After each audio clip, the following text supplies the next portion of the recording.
লাউ, এটা পেটকে ঠান্ডা করে। লাউ সব কিছুর সাথেই ভালো লাগে। লাউ দিয়ে আপনি শোল মাছের মাথা, বড় মাছের মাথা, শিং মাছ, রয়না মাছ, খলসে মাছ এগুলো রান্না করতে পারেন। লাউ আমার খুবই পছন্দের একটা সবজি। এটা পাকস্থলীকে ঠান্ডা রাখে, আর দ্বিতীয়ত স্কিনের জন্য অনেক ভালো, অ্যান্টি রিঙ্কেলসের কাজ করে।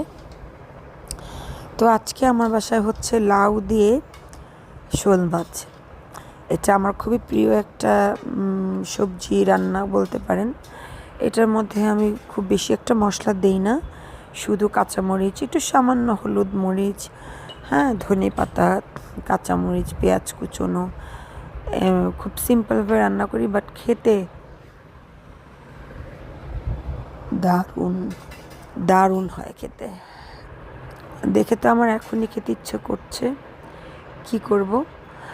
আর যেহেতু এই সিজনের লাউগুলো একটু খেতে পানসে লাগে, তো এই জন্য একটু স্বাদ বাড়ানোর জন্য আমি একটু সামান্য চিনি দিয়েছি।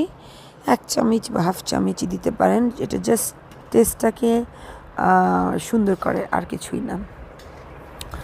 তো দেখেন, সাদা সাদাও না একদম সবজিটা, আবার একদম কটকটা লালও না, খুব সুন্দর করে রান্না করেছিলাম। আর লাউটা ছিল প্রচণ্ড কচি, একটা কষানোর সাথে সাথেই একদমই গলে মোম হয়ে গিয়েছিল।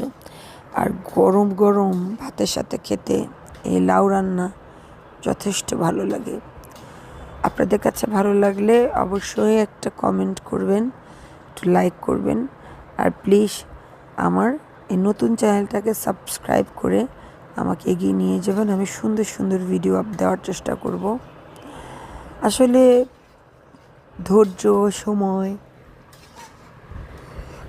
সব কিছুই দিতে হয় একটা পিছনে, আর সাথে তো আপনাদের সাপোর্ট না থাকলে আগানো কখনোই পসিবল না। দর্শকরাই হচ্ছে আসল, যারা সাপোর্ট করলে অনেক দূর পর্যন্ত এগিয়ে যাওয়া যায়।